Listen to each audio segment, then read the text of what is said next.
Good evening. Yeah, it's lovely to be with you.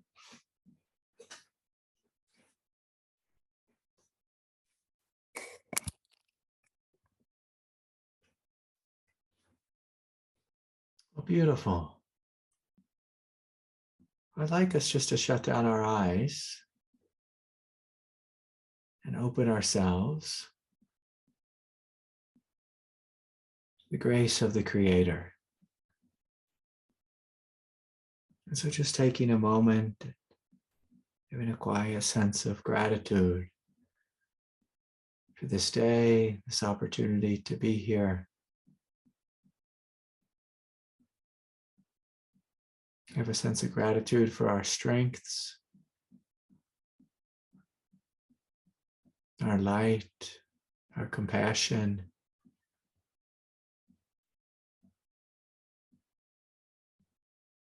To have some gratitude for our challenges, which makes us strong. And so breathing deeply and just giving yourself permission to take a moment to connect with the earth, quiet strength of the earth. Again, having a sense of gratitude for all the earth has given us and the way it supports us. Its water and food, having a home,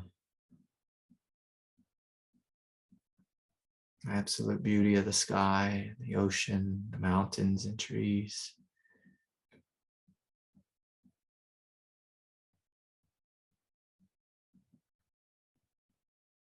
Opening ourselves more fully to heaven. And I invite you right now just to scan your body and just notice if you need any support. Support letting go, support connecting to peace, support loving yourself or your neighbor more fully.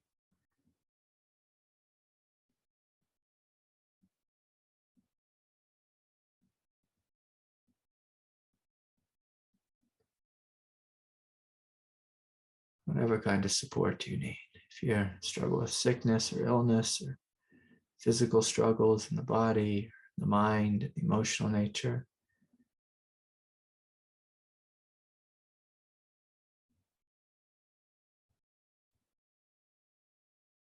You call forth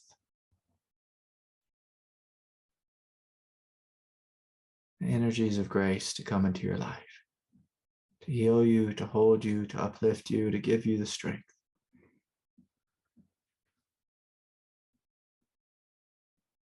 To step more fully on the spiritual path.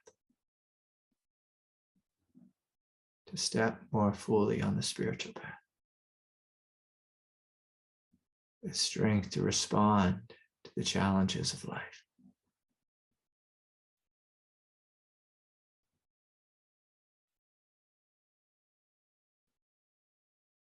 So very good. So we're just connecting that which is higher, that which is greater, connecting to the beauty of our own hearts, the nobility of our spirits. In each of us is a quiet nobility. And can you find that? Can you find that?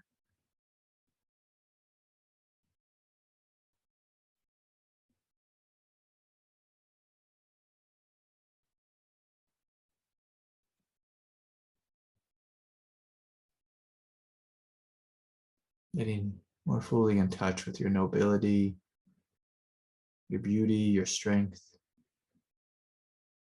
And from this space, I'm going to ask you just some inquiry questions. So we'll shift a little bit here. So as you feel to your heart, you feel into your body, you feel into your mind.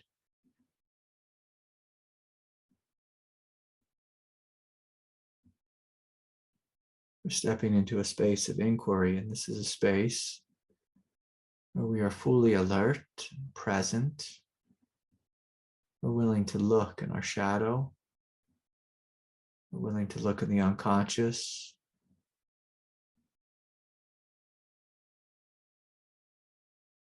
Inquiry is a practice of deep honesty and integrity. And so tonight's first question is, what unfinished business do you have floating around within your consciousness?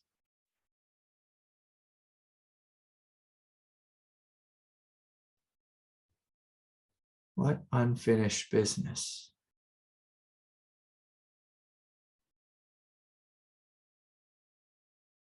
do you have? Sometimes it's floating around and sucking your power like an energy vampire. Sometimes it's in the basement of your unconsciousness.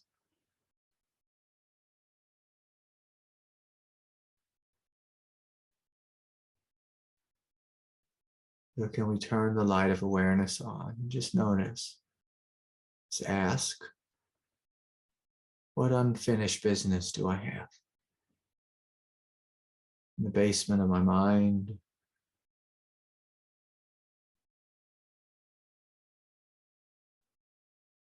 deep caverns of my emotional heart.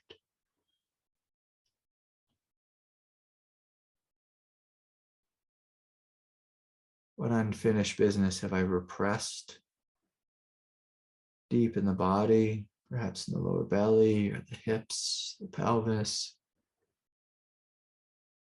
the thighs, behind the heart?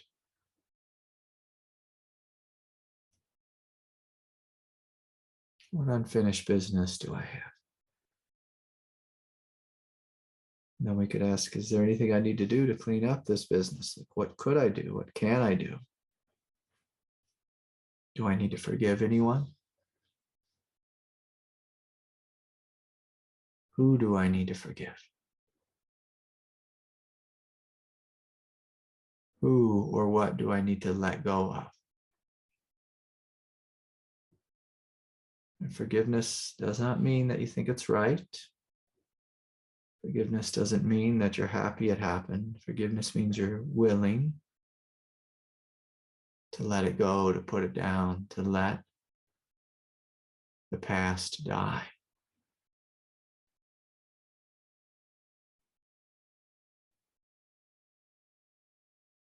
So if there's something here within you that needs to die, can we throw it on the fire of the present moment? And let it die, let it end. What unfinished business do I have? Do I want to continue to carry this? Am I willing to let this go?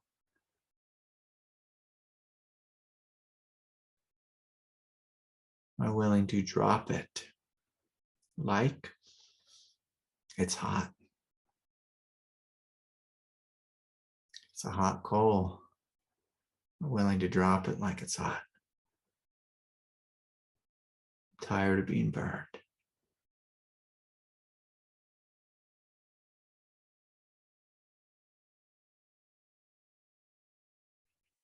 And you may notice sometimes our egoic nature, it tries to negotiate. I just want to hold on to it a little bit longer.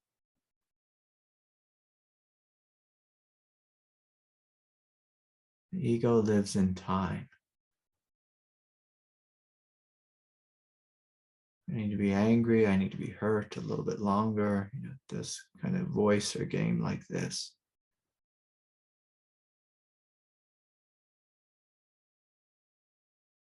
True nature, Buddha nature,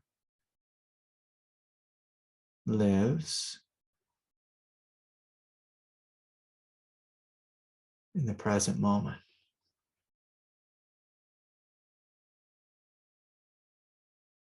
Anytime we have unfinished business, it keeps us plugged into the past.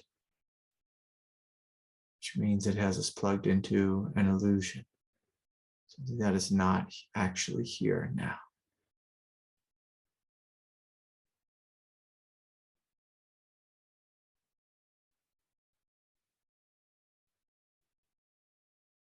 What do I need to do to finish my unfinished business? Who do I need to forgive? What do I need to let go of? And sometimes, if we're the avoidant type, it means we need to come forward into the world, into life, face a challenge or two or three. Are we willing? Are we willing to face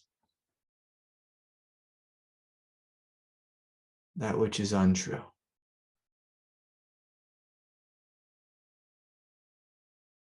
And to stand in the truth.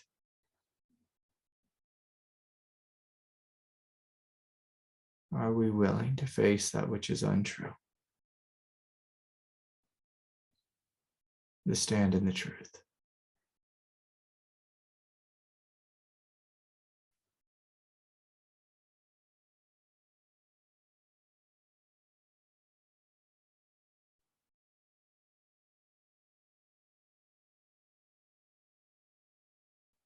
If you look at your body, your mind, your psyche, are there parts of yourself where you are divided, where you fight with yourself, parts of you that are split off or unconscious or lost or habitual or addicted, that you need to go and retrieve?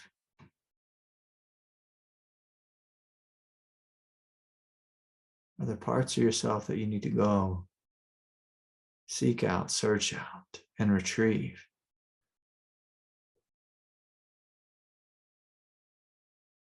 So that you may be whole and complete.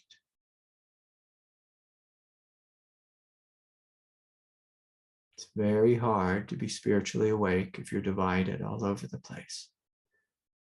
You fight with yourself. If there's something within you sabotaging or addicted, or walking around in circles lost when you know better. You need to go and gather up all the parts of you that are confused and welcome them back home, bring them back home.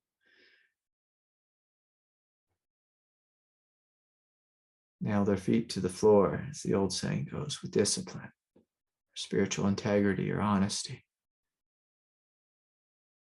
Are you willing to stop being confused? Stop stalling, hesitating, and calling it confusion? Are you willing to be here now with a clear mind and an open heart? A clear mind and an open heart. And so, welcome to Satsang. Welcome. Welcome. You can open your eyes if you like. I can say this last week here in Southwest Colorado, it was ridiculously freezing cold. Ridiculously freezing cold. And because it was so cold, sometimes if I've stayed inside all day and done all the meditation and yoga and spiritual books and reading that I can do and all that type of stuff, done all my chores, and sometimes at 8 o'clock at night or 9 o'clock at night, I plop down in front of the TV. And this week I can say that happened a couple of times where I saw two different shows, and one of them was the Waco story, the story of David Koresh. They call him a spiritual teacher slash cult leader. I don't want to be too hard on him because I don't really know him. I don't really know his teachings. From what I could see, they got to be pretty nutty. So I saw the first episode of that. And I also saw this real funny one. My brother told me to watch. It was terrible. I had to turn it off. It got to be so disturbing. It was the part of the Tiger King series, but this was the doc and Teal, I think his name is. He was a student of Swami Satchidananda from Integral Yoga, not the Sri Aurobindo Integral Yoga, but Integral Yoga, like the yoga asana teacher. And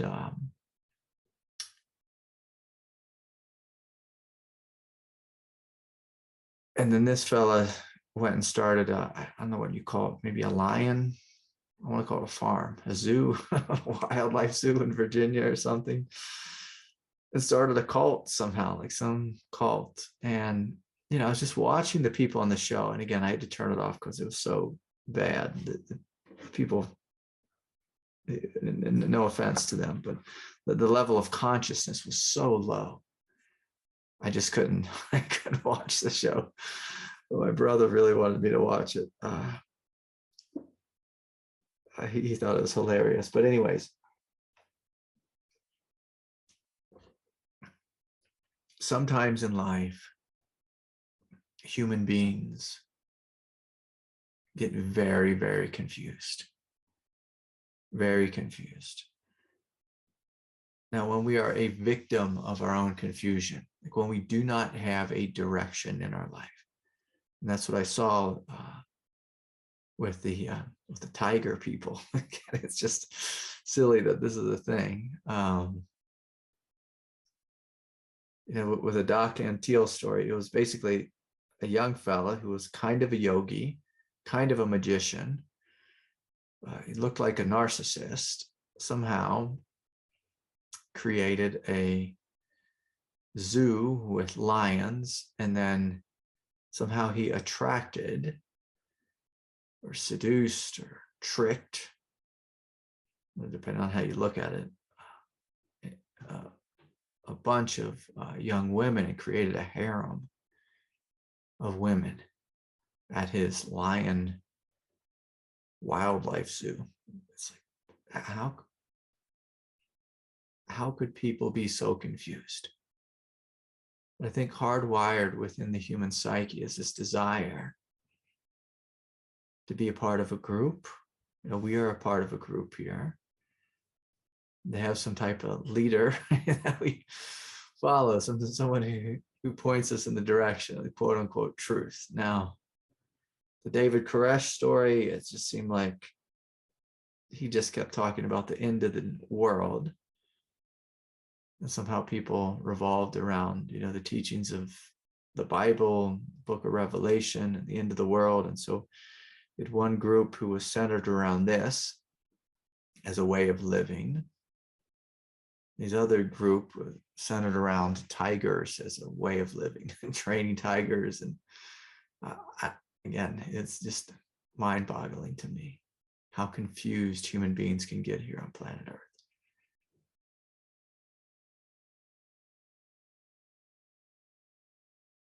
And our minds are tribal minds. And in tribal minds, we're wired to have a leader with power. But on the spiritual path, we have to have tremendous discernment about what is it that is leading us. Is our tribal mind leading us? Is our desire mind leading us? Is our addicted mind leading us? Is our heart leading us? Is our heart leading us in a way that is discerning? I'm a fan of listening to the heart. But for a lot of us, when we listen to our heart, we're simply listening to our emotional heart. To listen to our heart, our true heart, it's not an emotional thing. It's not an emotional thing. When we listen to the emotional heart, we tend to get hurt, tend to get our hopes up, we tend to get excited, and we tend to be heartbroken. When we listen to our true heart, we are brought into the realm of truth, into the realm of love, into the realm of compassion, the realm of forgiveness, the realm of kindness, the realm of unity. Brought into the realm of something greater. Something greater. Now, the story of Waco, these people, I mean, maybe the group centered around the teachings of Jesus and love, but then they focused so much about the end of the world that they started to stockpile guns, and it just turned into this absolute disaster. Absolute disaster. Of a bunch of people and women and children dying in a shootout with the ATF. It's like, how can things get to be so crazy? How can we as human beings become so lost on the spiritual path? How is it possible? Well, it's possible when we give all of our power away. It's possible when we're seduced by charisma. It's possible when we stop using our thinking mind. We stop using discernment.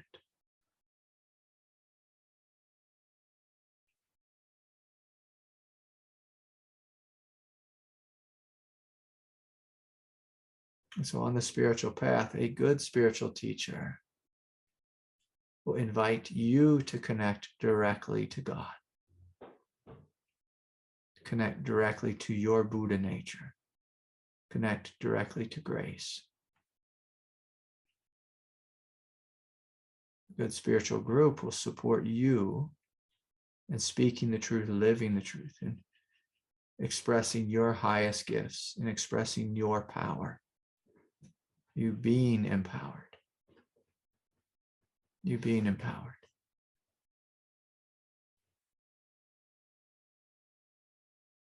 Now, a poor spiritual group, a poor spiritual path, all the power is at the top with the guru, the leader.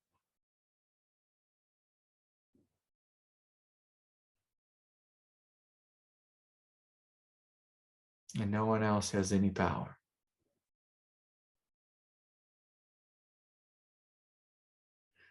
Now, on the path, a huge part of the spiritual path is about you reconnecting with your power, with your authority. You standing in your truth, your power, not giving your power away to that which is untrue.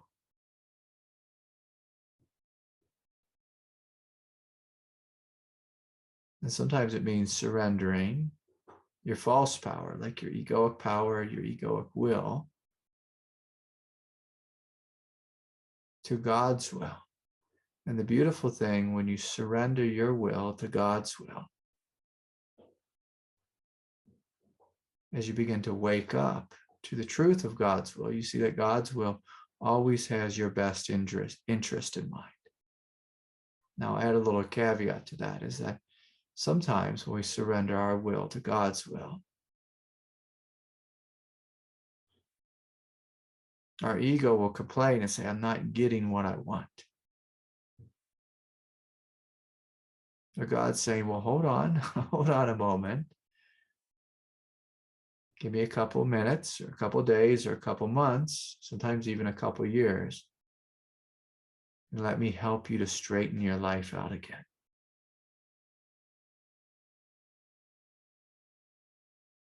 sometimes when we surrender our egoic will, our life falls apart. And then the ego says, no, this cannot be the way. And God says, just give me a minute, give me a month, and let me rearrange things. Some of us are not patient enough. And so sometimes our power is in the hands of our ego, and our ego is an impatient force. An impatient force.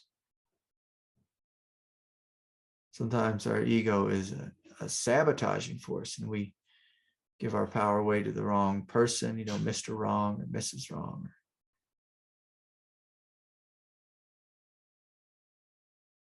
And then this creates great suffering in our life.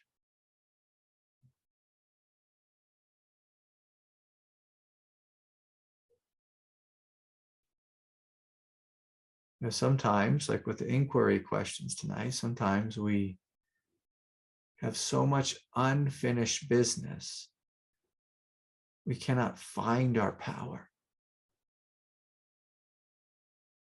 Because all of our power is spread out in all the unfinished business of the past.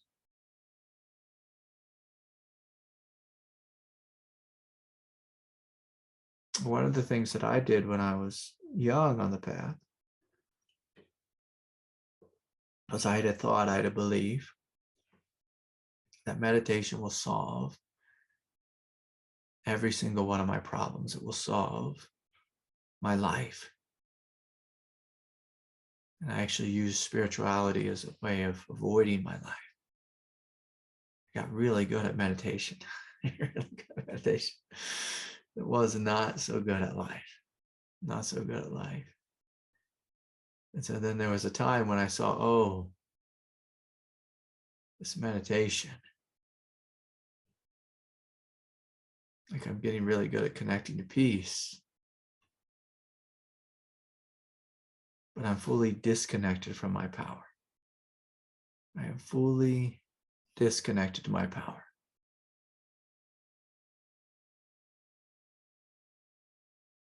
Disconnected from my power.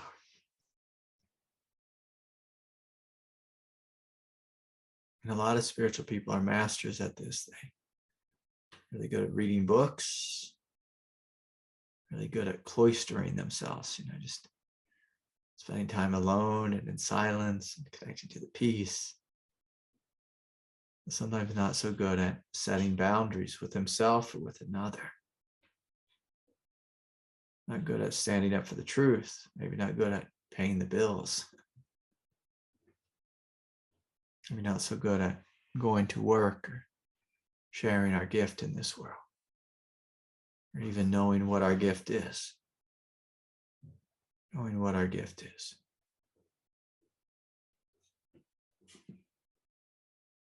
So these are good questions to ask is where is my power?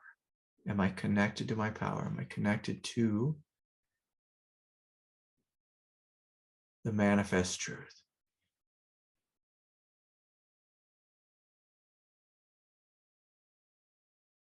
Because there's a great chance that if you're not connected to the manifest truth, if your outward life is not in order, there's a good chance your inner life is not in order. Sometimes people pull it off. Their inner life is in pretty good order, but a lot of times if our outward life is not in order, our inner life is not in order. That's one of the great non-dual truths is the inner is reflected in the outer. The inner is reflected in the outer.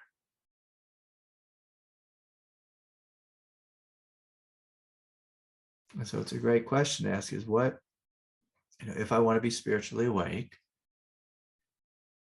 what unfinished business do I have? Because unfinished business points to all the places that we are inwardly and outwardly divided.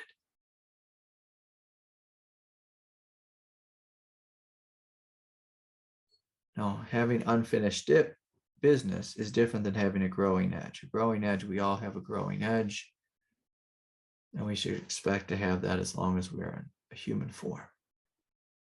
Unfinished business is something that we know we should be doing, taking care of, attending to, facing, but we are actively, consciously / unconsciously avoiding. We're just kind of keeping it buried.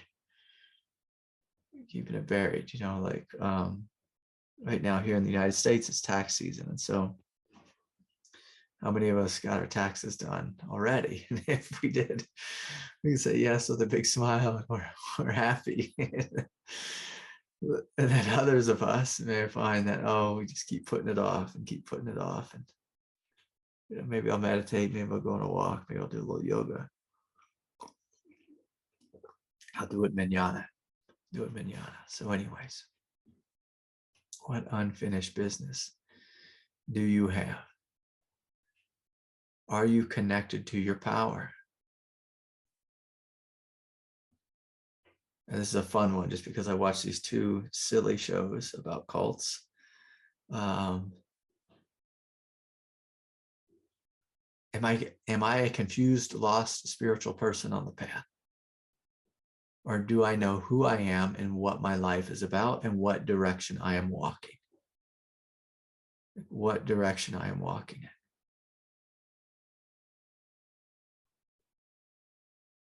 Now I can tell you, in a sad way, when I was watching this show, Tiger King, I guess is what it's called, and not the one with the guy Joe in it. This is this other guy, Doc, the yogi magician. It's just so hilarious. But like all these young girls, I think each of them at some point, like I think he had like 3 or 4 wives at one point, just a whole harem of women. Every single one of them knew somewhere in the beginning that this guy was a crook, that he was a liar, a cheat, a con man. All of us are gifted with hearts that know the truth. And so all these young girls, like he was an adult and he was seducing them when they were like 14-year-old girls. It's a creepy story.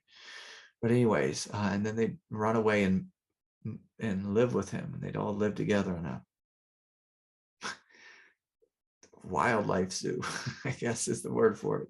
Such a hard time finding the word for what this operation was. But all of them knew the truth, and yet all of them denied it. And we could look at them with judgment, or we could look at ourselves with discernment. It's like, how often do I do that same thing? Where I know the truth, I hear the truth, then I veil the voice of God within me. I veil the truth. And I go and I listen to the voice of my ego. How often do we do that? How often do we do that?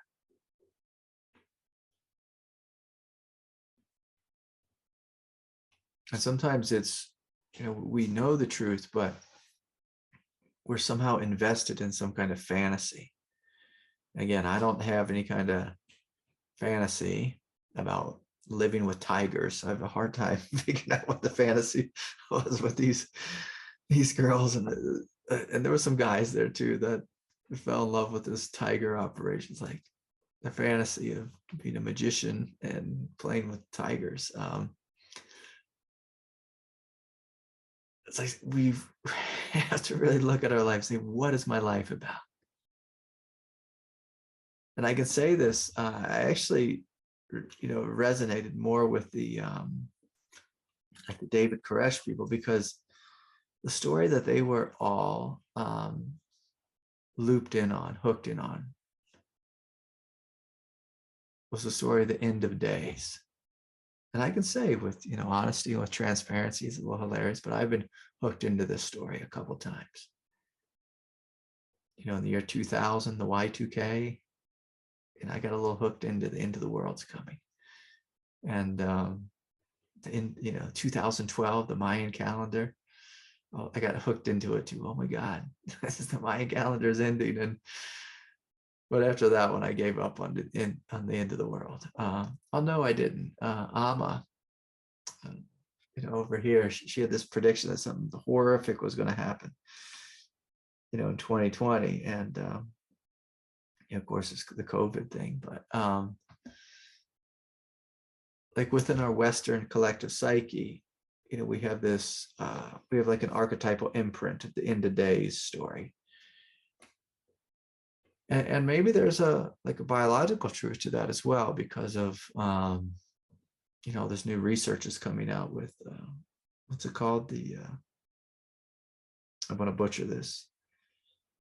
The Young Adrias meteor impact, or whatever it is. 12,000 years ago, we got hit by a meteor or a comet, and the Earth has been hit a couple different times, and it has been the end of days for almost all of creation. And so this thing has happened. And so we have to look at, like, within our own psyche, within our own experience, like, where are the places that we get really confused? What are the stories we get confused by? And again, I can admit I've been confused by the end of the world is coming story a couple times. Now I think I've given up on it. I think that life is just going to go on in one form or another, whether humans are a part of it or not. I don't know, but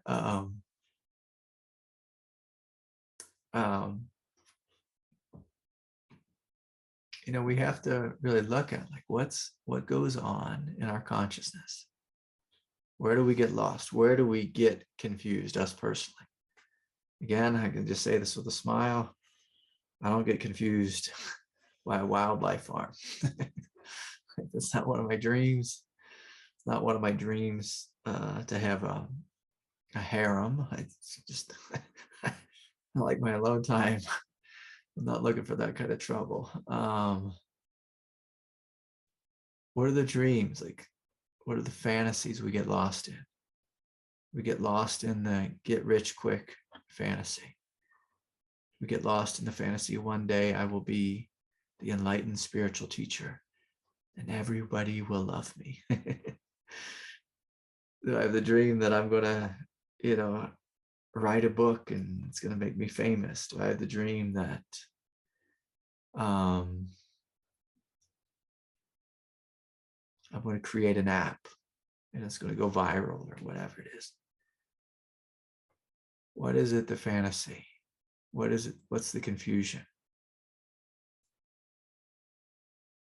that we get lost in? Are we willing to be honest about it? Are we willing to pop that bubble? Some of us, we spend our whole life fearing death. It's like, my God, like, you're missing out on living life. Too busy fearing death. Yeah, it's like, what kind of way to live is that? What kind of way to live is that? And so again, sometimes the fantasy is, I need someone, a partner, to complete me. I need someone to come save me. For some of us, we're waiting for our body to heal.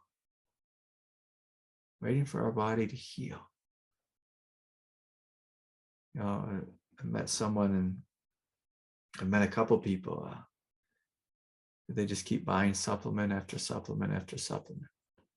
Again, like, I can say I've fallen for that too. Like, I'm looking for that magic supplement. That's going to make me feel A-okay. And to be honest, like, my consciousness feels so A-okay. It's just my body sometimes does not feel A-okay.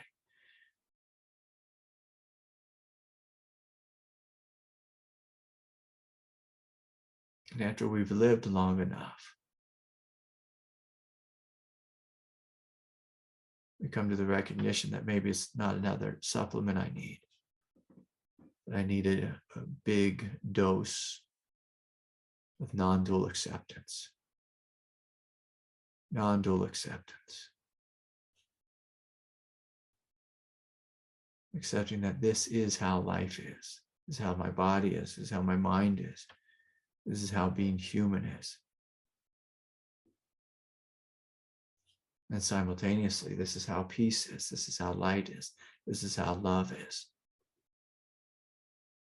This light, love, and peace are here, whether we're suffering or not suffering.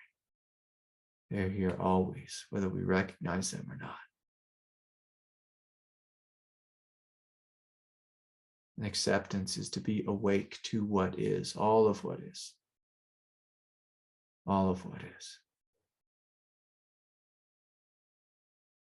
And so anyways, these are great questions to ask on the path. Just, what do I get hooked into? What do I trip over? What do I fantasize about? What do I get lost in? Where do I get confused? Some of us get lost in either or thinking. It's either this way or that way. It's this way or that way, this way or that way. We drive ourselves crazy. While God is busy trying to tell us, no, it's not either or, it's something else. Something else entirely. If I just read the right book, I'll be completely enlightened. My God. Yeah, like how many spiritual books do we have? How many spiritual books have I read? And I've read a tremendous amount, but when I read a book, which I'm not looking for enlightenment, I sort of seem to, does that, what can this person teach me? What can they show me about this wild, complicated world we live in and this experience of being human? What can they show me? What can they teach me? They point out things that are in my shadow that I cannot see. They have a greater understanding. And sometimes I realize, oh, they say the same thing I say. They just say it better. They say it in a more eloquent manner. Okay, Taylor has a question. Can you talk a little bit about nobility, power, and nobility as power? Yeah. So, like when we think in terms of, if we open up, say, for example, a conversation about self-love, like often we think of self-love as being like really kind and sweet to yourself and attending to your needs and this type of thing.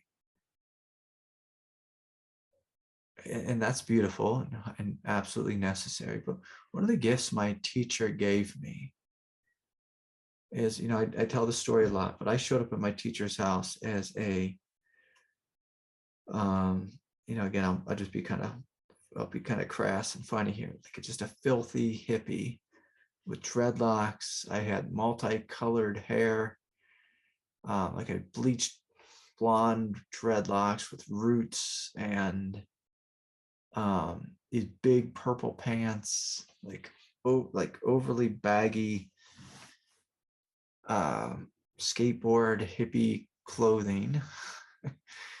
Keep in mind I was 18 years old. I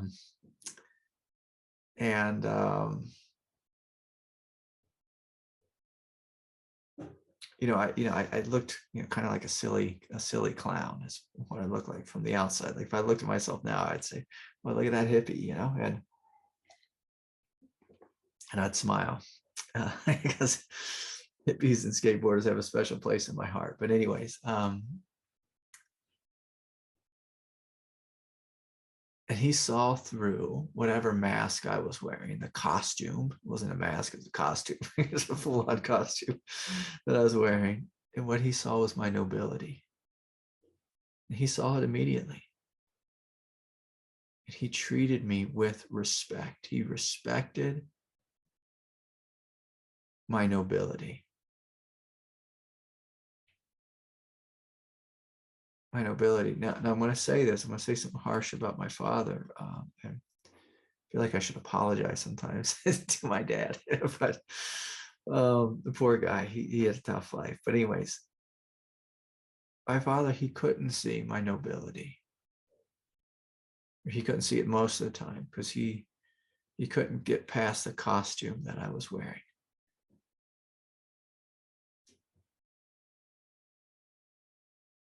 And so when we see nobility, it's a form of love, but it's a form of love in the form of self-respect, where you see your divinity and you honor it, you bow before it. You bow before it. And like, if you ask me, like, Craig, did you bow before your teacher? It's like, oh my God, I'm like, absolutely. I would bow before my teacher. But when I really looked at what my teacher did for me, he bowed before my divinity. He, the way he did that is he served my divinity. For 2 decades, he believed in it. He fully believed in it. Fully believed in this divinity.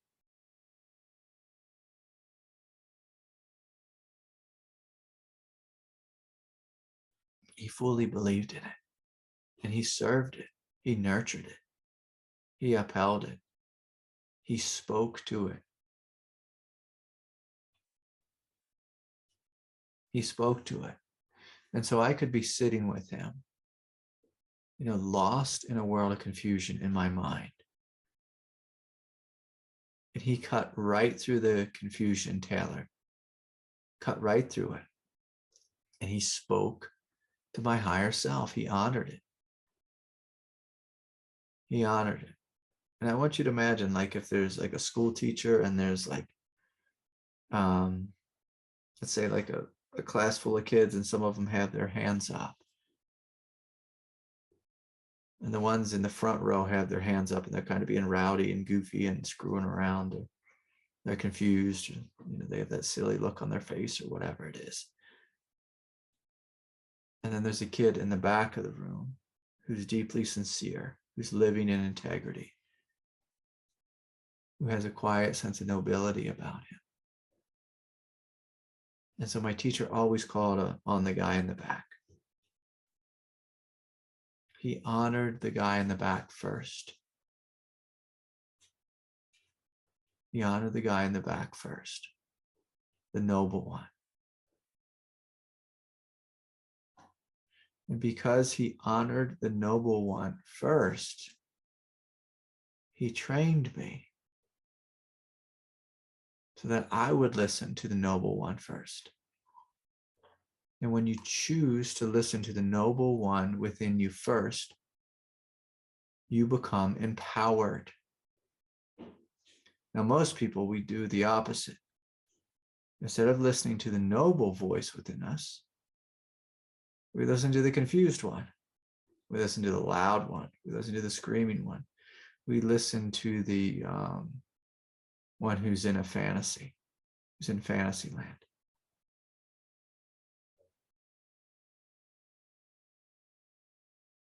Like, how many times have we done that? Like, we ask ourselves, what's the truth? And right away we hear the truth just like that. But then we go with the other voice. The other voice that's like, oh, just one more donut, or I'm just gonna go on one more date with them, even though I know they're no good. I'm just gonna go on one more date. And then 3 years later, whatever it is, we're still hanging out with that, narcissistic, abusive person, or whatever kind of confusion we get into. And sometimes people do this with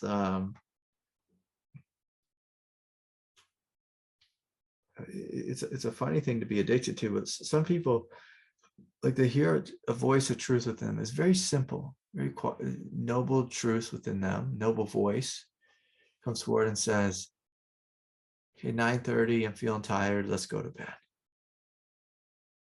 And then somehow, like, at 1:30, we're still up. watching Netflix, or we're still up on Instagram, or we're still up surfing the internet, and we hear the voice of truth say, okay, like no more news. Like the news is just, it's got nothing good for me. Let's be done. And then day after day, we wake up and first thing in the morning, we watch the news. We just fill our head with something radically divisive. Radically divisive.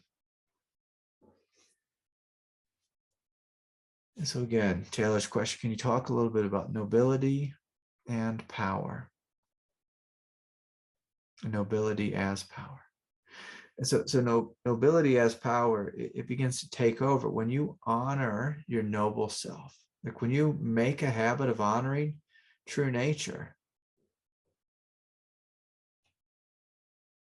then the spiritual path, the spiritual life becomes very simple. Like you're on autopilot, on the path. You're just on autopilot. Like, but you're on the good autopilot where I live in the truth. And so I do things that are truthful. I speak with honesty. I speak with integrity. You made a habit out of it. Whereas most people are on autopilot in the egoic world. They're still running around with, chasing, running away from fear and chasing after things that they think are going to make them feel better, even though they know they're not. I ran into a couple people this week, and I can say this. People get. I'm just going to say it, but this person has swung, like on the scale, like maybe 60 or 80 pounds, like in both directions. I can say I've seen them do this. I've seen like a number of people do it. Like in the last 3 years, I've seen them get really skinny and then get really big, and then get really skinny and get really big. It's like, what is going on in your consciousness? It's like they become ridiculously disciplined and then totally undisciplined. Ridiculously disciplined, totally undisciplined, ridiculously disciplined. And I watch them go through it. They tell me that they're going through it. It's like, oh my God, like that's a huge swing to go. To lose 60 pounds and gain 60 pounds, to do that a couple times. And again, I've seen this a number of people in my life and my personal life who play this game. I watch them go, and it's just, they're not connected to their nobility. They're not connected to their power. And then they get connected to their power temporarily. And then they sabotage themselves. So when you're in your nobility, you have all your energy. Everything is in alignment. And then there's a small growing edge. Small growing edge, which is healthy. Which is healthy. You talk about nobility and power. Yes, so nobility is when you're connected to your true nature, when you see your true nature and you worship it literally. You honor it. You honor it. When you do that, you gain your power. When you gain your power, it's easy to be noble. It's like, I am what I am, and what I am is the truth. And then the truth lives. It's sustainable. Whereas when you're not connected to your nobility, well, your ego's leading you. And when your ego leads you, you don't have your power. And you suffer, and the people around you suffer. And we get to be in all the games of ego, and we know those. It's like hope and fear and attachment and fantasies and being lost, and mood swings, and it's just disaster.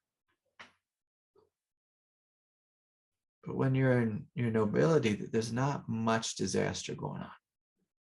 Occasionally, life will throw some things at you to test you, or the people around you will fall apart, or, there's still pandemics and things like that happen. We'll get sick and that type of thing. But ultimately, when you're in your nobility, like a noble one knows, not only am I a child of God, but the noble one knows that there's a mastery here. There's a power here. And so I'm held by God, but also the noble one knows I have the power to handle life, whatever life throws at me.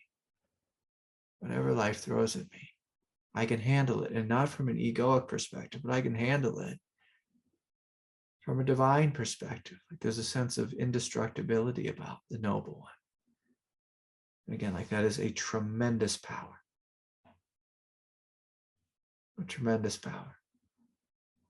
Now, here's a word I have not used tonight, but the self-esteem is when we are connected to our nobility, like we have good, healthy self-esteem.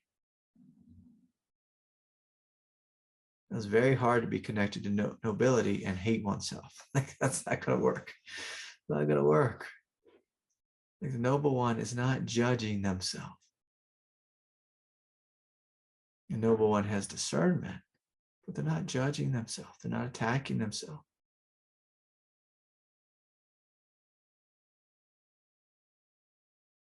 The noble one is kind and compassionate and sensitive, and yet at the same time strong.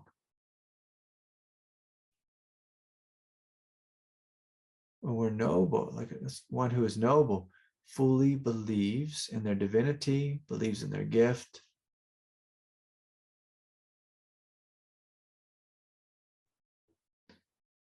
When we're connected to nobility, there's this feeling of, I'm going to use the word ownership and rulership. Dominion, maybe be a better word. The sense of having dominion over one's life. And again, to some degree. Whereas when we're in our egoic nature, it feels like we have zero dominion. Feel like we're a victim of life. But when we're noble, like in the strength of nobility, the power of nobility, it's like there's no thought of being a victim. Things still hurt and things still break, in the outer world, and even in the inner world. But the noble one knows, like, okay, this is a part of a greater plan.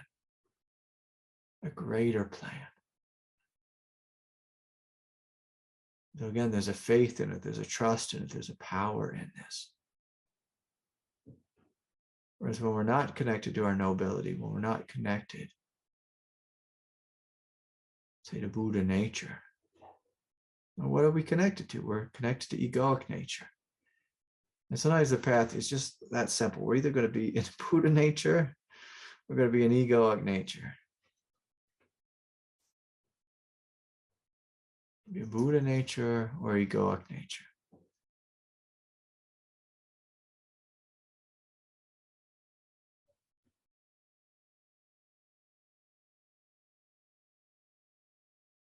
If we're going to succeed on this path, we have to believe in ourselves.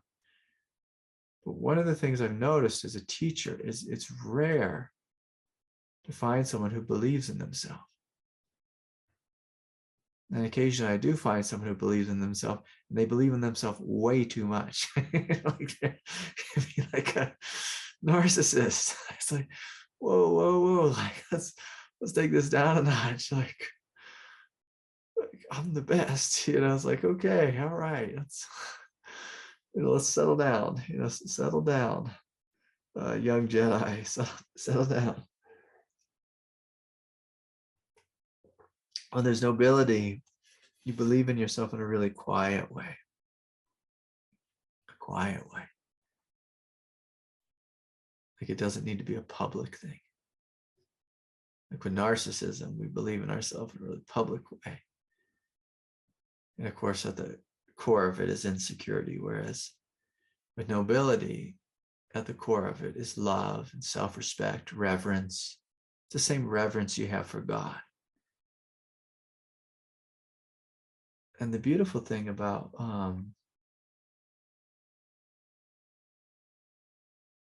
if I comment a little bit like on nobility and bhakti yoga, bhakti is like a devotional form of yoga. It's, worshiping God, but it's having this for oneself. Like if you worship yourself, what that really looks like in a noble way, you believe in yourself, your strength, your truth. You believe in the voice of your heart. And you put that first and foremost. First and foremost, before anything else. Where some people worship the voice of doubt. By worship, I mean they put that thing first. When you worship doubt, you become powerless. Powerless. Okay, so anyways, let's see here. Don writes, this is so powerful. About to eat. What voice am I listening to? I feel like avoiding some challenging work. What voice am I listening to? What a powerful guide for every moment of my life. Am I listening to the loud, fantasizing, whiny, like that one, whiny, terrified voice, or am I listening to the voice of my heart, the voice of divinity? And keep in mind, like sometimes people will get out the sword too quick. And then we develop a shadow, between these two voices, the voice of nobility and the voice of the victim. Like if we have a whiny or terrified voice in us,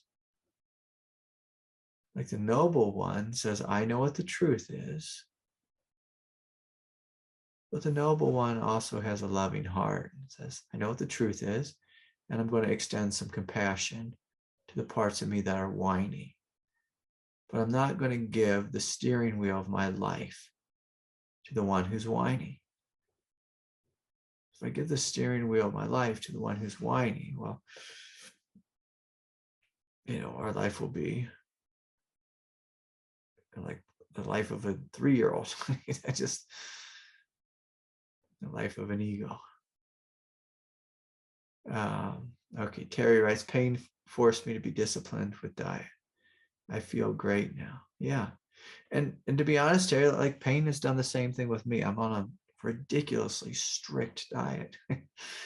And just because of physical illness in the past, I've had to be on a really strict diet, and just keeps my belly happy, keeps me out of pain, keeps everything great. But like if I had my way, like if my ego had my way, I just eat pizza all day. So, but when I do that, it hurts my belly. It hurts my belly, and so I don't do that. So, anyways, it's okay to smile a little bit.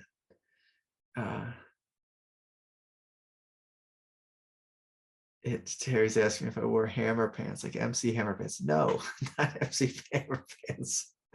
Just back in the 90s, they had these gigantic jeans that people would wear. It was like they were like 4 sizes too big. I don't know why that was a style. And then what is it now? People wear like really skinny jeans. That was a thing for a little bit. Now I think we're in that regular fit again. But anyways, I'm sorry. Okay, let's hear from Nanette. Nanette, are you here? And I just ask the questions are short, clear, and direct, please, and thank you. Hey. Hey, Nanette, good to see you. Sorry I keep missing you. Oh, no worries. We'll figure it out. I just got off of retreat with Sharon. Oh, good. Yeah, it's been a little bit since I've seen you. It's really good to be here. See everyone. Yeah, it's good to see you too. You got some of that retreat glow to you. Yeah, it's been powerful times. Yeah, good. Well, what's on your mind? Yeah, I loved what you were talking about with kind of how unfinished business is the kind of spreading of our power, the kind of disbursement of our power into the past. And I guess I have a question around, like, when is it appropriate to address a wound with someone directly who's still alive from the past, and when is it appropriate just to do the work within oneself? I've shared a little bit with you about growing up with my dad. And I've done so much work on it myself. And as of late, there's this call to have a conscious, facilitated conversation with him about my experience. And I think in part because so much of that was occurring in kind of like this secrecy and unspoken Yeah. dynamic, and in a way where I was really self-negating and kind of denying my own experience. And so I've sat with it for months, and I don't know. And then it's like, is this just mine to work through in my own space, or is there an opportunity for healing for our family? Yeah. Well, I imagine both are true. Yeah. This is absolutely ours to work with. And yeah, if there's a conversation, there'd probably be an opportunity for it to be healing for all parties. Now, that is dependent upon the level of consciousness and where the person's at, on the path and where they're at in their life. And so if you just look at, like, I look at just like a real basic question is, okay, if I'm going to have any kind of conversation, any kind of confrontation with another human being, one, is it going to be helpful? And, like, two, like, is there a fair chance that, that there'll be some kind of reconciliation here? Like, some people I know, like, if I have a conversation with, total waste of time, zero Yep. reconciliation. All it's going to do is piss me off, and I'm going to piss them off, by bringing it up. And it's like, okay, this would be a total waste of time, total disaster. And so I'm just going to do this work myself. And I like to exhaust the work myself before I bring it up, to another human being. Now, you did bring in a little bit of nuance here. You said this thing happened kind of in secrecy. And so I think it would be healing to say it out loud, with the person. And, so there's, so that's, a hint at, well, maybe there's some truth here that, like, some things need, like, sometimes we need to have that group hug moment for the healing actually to take place. Mm-hmm. Now, sometimes we have a fantasy in our mind. Like, I used to have a fantasy in my mind about my father, that there was going to be this group hug moment with my father. And it was like, nope, nope, didn't get the group hug with my dad. I never got to have that group hug moment. And, but I just kept working on it within my own self. And I brought it up to him like a couple different times, and I just saw, like, just hit a wall every time. And it was just like, I was like, oh, like, this is going nowhere. And so it's like, okay, back to the drawing board. What's the drawing board? It's just like me working on it myself. And I kept working on it. And then it was like, oh my God, like, it totally worked itself out, which I didn't even think was possible. And then I could have like a fairly happy relationship with him, even though he had like zero, change. Yep. And, so if you feel into yourself, if you ask your heart, like, is it going to be helpful for me to have this conversation out loud with him? Am I fantasizing at all about what the outcome's going to be, or is there, a fair chance that there could be true reconciliation here? I think what I've gotten in touch with in my heart is that I don't think my goal is necessarily reconciliation. I think that's out of my control. I think what is most important as an initial, like as something that is in my scope of action, is to honor my experience by sharing Yeah. it Yeah. Yeah. in a And way that I never now let did. me ask you, if he rejects your experience, how will you be with that?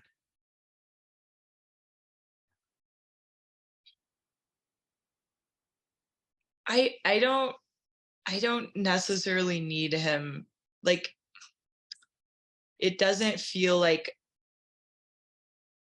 the resolution for me is in the speaking of it. I don't Good, good. So then necessarily. that's your answer right there. Then it's, I need to say this. I need to speak the truth. Yeah. I need to speak it. I need to speak it out loud. And I need to speak it out loud, Yeah. in his That's company. what it is. Yeah. Yeah, Yeah. and it's almost like incomprehensible to my mind why that would be so important or significant. But it To just speak the intuitive. truth. Yeah. Okay, I'm speaking the truth. I mean, come on. That's a great thing. It's a wonderful thing. The world is changed through speaking the truth. Yeah. The world Yeah. has changed. And so I want you to look at that. What you said, it's incomprehensible to my mind. Well, yeah, I guess it's like, okay, so if the goal isn't to get resolution or have him change or something Uh-huh. out there, like why does it then why even bother having the conversation? And I think you answered that. It's like it is You this. answered it because you said it's the truth. Yeah. Yeah. It's the truth. So we honor the truth. And I'll tell you this, like sometimes the truth has us do things that make us really uncomfortable, puts us in really messy situations.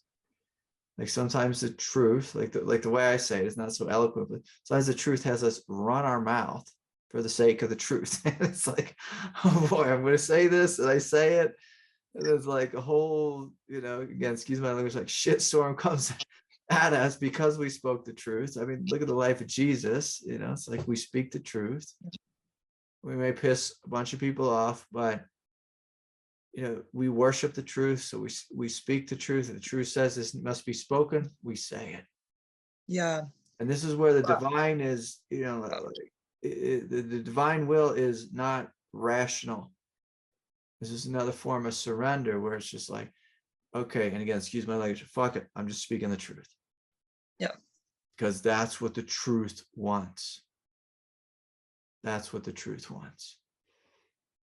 Yeah, this is so helpful. I'm just feeling and seeing how I don't even think it's what happened that's been so painful. It's living in this kind of like collective tribal agreement in the family to pretend like everything's fine. Yeah. Like nothing happened. Yeah. Yeah. So we're bursting that bubble. And that's one of the things the truth does, is it bursts the bubbles of like unspoken rules and, like just weird bullshit family systems, things that float around in there that we all agree to, but we don't really agree to. And we all give our power away to this dance. And it's like, but the world changes through you speaking the truth. And sometimes we have no idea, like sometimes it's if you speak the truth, and then it may help, like let's just have some fun with imagination here. 20,000 women across the world through you speaking the truth. Like, it may not even be just women, it just helps like all kinds of people throughout creation when you just stand up and speak the truth just one time. Just one time. And our minds, sometimes it takes everything a little too personally. It thinks it's about me and my dad, this, that. It's like, what if we would just follow this hunch to speak the truth? just like, and the truth, it comes just like with a subtle push, a subtle movement, like, it's like this thing just, it's like this feeling. I hate to say it, I'm being a little crass tonight, but sometimes it feels like vomiting. It's just like, it's like this thing just wants to come out of us. Yeah. Now, I want to really discern here. This is much different than emotional truth. Emotional truth has a pushiness and a need to be right, and like a fist up and all that kind of stuff, or finger pointing. Whereas the truth, it often just comes out in a really clear, blunt way. Mm. And that's what we honor. That's what we honor in this path. And again, whether it's rational, irrational, like a lot of times we don't know why this has to come forward. And sometimes it's revealed after the fact, like, oh my God, like that was so liberating. And sometimes we don't know for 12 years later why we needed to say it, why that had to be said.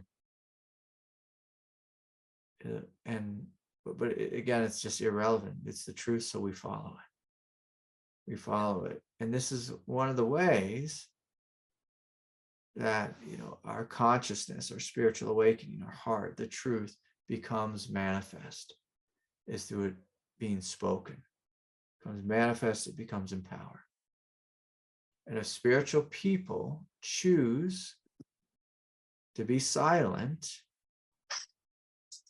the world would just end in just chaos and disarray. But if spiritual people choose to speak up, the world will change for the better. For the better, it'll grow, it will evolve. It will evolve in the direction of God's will. So anyways, well, beautiful, Nanette. Good to see you. Thank you so much. That was really clarifying. Yeah. Thank you. Good to be with you. Yeah. Good to see you. Yeah.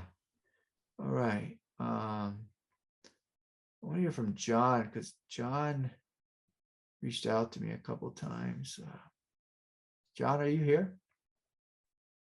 Hi, Craig. Just mastering the technology here. Can you hear me? Yeah. What time is it there? It's about 3 o'clock or something. Okay. In the morning.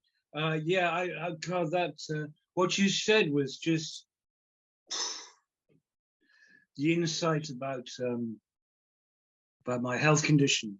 I don't want to waste a lot of time, because I know we don't get a lot of opportunity here. But basically, I've got this blood pressure condition, and it's been a real bummer, because my medication, I have a really bad reaction to it. But what I've discovered is that it isn't actually the medication at all that is the issue here. The issue is with me. And for some reason, I take all these kind of pills, and I just wind up having most horrible experiences, feeling I was being crushed, and I just couldn't take the stuff. And so, are you judging yourself for taking the pills? Or no, but it is on that sort of spectrum, because what I discovered is it really is a lot of this is connected to my awakening. When I woke up a good few years ago now, I didn't react at all well to it. I was full of fury.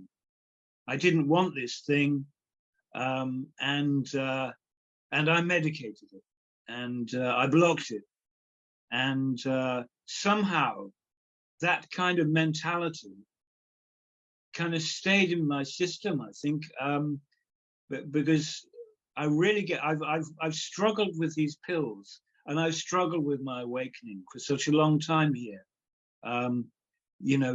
Trying to meditating and following teachers and all this kind of stuff, and it just came to me that there's this kind of primal negativity in me. This is what I feel.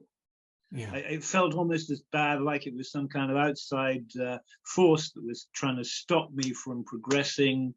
But it's really just that I blocked my system with all this with this bloody medication, I think. And I couldn't take these, and it seems I couldn't take these pills.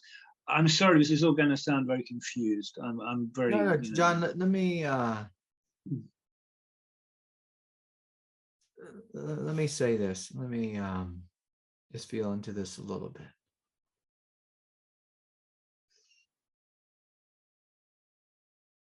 It's okay to admit, just from a human perspective, that the path, like the true path of spiritual awakening, is hard. It's hard. It's hard on our psyche. It's hard on our body. When it's an energetic awakening and all this kundalini wakes up, it's hard. It's hard. And so instead of judging yourself and dividing yourself, or blaming yourself, sometimes we need to, do what Jesus did in the Garden of Gethsemane and just fall on our knees and admit, my God, this is hard. My God, this is hard. And let that feeling of fight, like that fight within us that fights with the energies, like that's not really you fighting with God. That's what happens when God tries to come into matter. And matter is at one vibration and God is at a different vibration. And then there's like our consciousness is in between the two. And it's like, oh my God, what the hell is going on in this body? And it's okay to fall on your knees and say, this is hard. This is hard. It's messy. It's confusing. But sometimes instead of falling on our knees and letting our heart break and letting our heart break open, which will actually let the energy flow after our heart breaks open, we get in our head and we identify with the one who's resisting, and then we fight with it, and then we get in this either or dance, and we start tripping over medication and this type of thing. And like if our body needs medication, we for blood pressure, we take it. If our body has a reaction to it, we talk to the doctor, says, doctor, do you have anything else? We try a different one, and maybe we try 2 or 3, and if they all fail, don't work, and again, we fall on our knees. We fall on our knees and we open our heart and we say to God, I don't know how to do this. You show me, Lord. You show me the way, God. You give me the strength. You break me open. You break me open. And so, some of the symptoms that you describe, it's a lot of throat chakra stuff. And the throat chakra has to do with, like, we're holding on tightly to the steering wheel and we think we can control it, and we can think we are going to outsmart it, or we think we're the resistant one, or we think we're the one that's awakening. And if we just say, just let go of the steering wheel, I'm going to let the dam break and I'm going to see what happens. I'm going to see what happens. I'm going to see what happens. Now, some of us, when, we have, again, like all that stuff going on in the throat chakra area, we think way too much and we don't feel enough. And the reason we don't feel enough is because we're like, we say, damn, every time I feel, it just hurts so bad. It hurts so bad. But again, I'm going to say like the same thing I said to Nanette about the truth. If it's the truth to open, which of course it is, we stay with the feeling of opening. Like we just keep opening, whether it feels good or bad. It doesn't matter. We just keep opening. We just keep opening. So just like I told her with the truth, the truth is to speak, we speak. In this case, with the throat chakra, the truth is to open. And can we open there and let that dam break? Let it break. Zero thinking, only opening, and whatever the feelings are, whether it's pleasant or unpleasant, I hate to be harsh, but I'm going to be, is irrelevant. We open because that's the truth. He said, I had this awakening, Craig, a number of years ago. And so to be awake is to be open. So let's be open. And for some of us, myself included, like the first years of awakening, it would probably sound like some Rod Stewart song or something. Hurts so good. It just hurts so good. It hurts so bad. It just hurts. It hurts sometimes it hurts good. Sometimes it hurts bad. It just hurts. And it keeps hurting. But we just keep opening because it's good, because it's the truth. And then eventually we'll just be open and there won't be hurt there. But right now, Thank you. stuff is getting cleared out. Yeah, I mean, it's really all coming up now. And I couldn't really grasp how the depth of the anger that I was feeling. Yeah. But it really is coming out now. I can tell you. Yeah. And sometimes it's good, just to step back and again, like just play like the impersonal card for a little bit. Like, like sometimes I would just say, wow, there is so much anger here, so much rage here, so much heartache, so much despair. It's just like so much violence and just sadness. And it's like, I don't even know where all this stuff is coming from. Because sometimes when we open in a true non-dual way, we're connected to all the pain of creation. And it can be a crazy wild ride. So sometimes I just literally be like, wow, this is crazy, nutty, wild, and smile and just laugh at it from an impersonal perspective of, this is a ridiculous thing that's moving through this consciousness of mine. Ridiculous. And again, there's another form of that breaking open where it's like, sometimes I would have tears and I'd be laughing and I'd be crying and I'd just be blown away at the hugeness and the craziness and the wildness of it all, because that's one thing about being awake is it's too big for any of us, any of our minds to grasp, to understand, to put it in a nice little box with a bow tie on it and say, I know what this box is. Like when you truly open, you're opening to all of creation moving through your body, your mind, your consciousness. And it's a wild ride. And it's okay to have a full range of emotion and experience and fall on your knees and just let it all break. So you play with that, John, and it's good to see you, my friend. Thank you so much, Craig. I really like coming. Of course. Yeah. So good to have you, and a deep bow of respect for you being up at 3 a.m. So anyways, all right, I'm going to cut you all loose. So much love to each and every one of you. If you feel called, I have a retreat coming up this summer, July 16th through 21st. Please join if you can, at the Kripalu Yoga Institute. And I'm working on an online retreat. We're going to go on Mercury in retrograde in mid-April, and so I'm a little nervous about putting a retreat on the books in May, but I might just do it anyway. So anyway, so much love to each of you. My heart is with you. Be good to yourself. And I invite you all just to play with this question of what does it mean to live from the strength, the truth, and the beauty of my noble spirit, of my noble heart. What does it mean to live from the truth, the strength, and the beauty of my noble strength, my noble heart? Okay, we'll see y'all next time. Much love. Good night, everyone. Bye.